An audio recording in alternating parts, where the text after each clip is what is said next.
आजची रेसिपी खूपच खास, स्पेशल आणि स्वादिष्ट होणार आहे. कारण की आज आपण बनवणार आहोत मेथीचा पराठा. त्यासाठी इथे मी हिरवीगार ताजी मेथीची भाजी घेतली आहे. तुम्हाला जर डिटेल रेसिपी बघायची असेल तर ते आपल्या चॅनेलवरती आहे, नक्की जाऊन बघा. त्यानंतर इथे मी मेथीची पानं घेतली आणि देठ बाजूला केले. त्यानंतर भाजीला व्यवस्थित स्वच्छ धुवून घेतलं.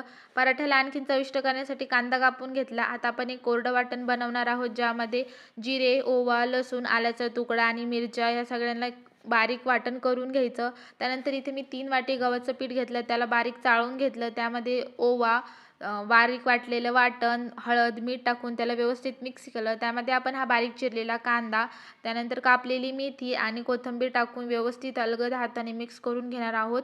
मळताना पाण्याचा यूज नाही करायचा, अगदी हलकं हलकं पाणी मिक्स करून गोळा बनवून घ्यायचा आहे, घट्ट गोळा बनवायचा आहे. बघू शकता या पद्धतीने तुम्ही गोळा बनवून घ्यायचा. त्यामध्ये थोडंसं मी तेल पण वापरलेलं आहे मळताना.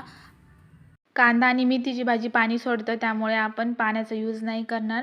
अशा पद्धतीने मऊसूद गोळा बनवून घ्यायचा आहे, घट्ट गोळा बनवायचा.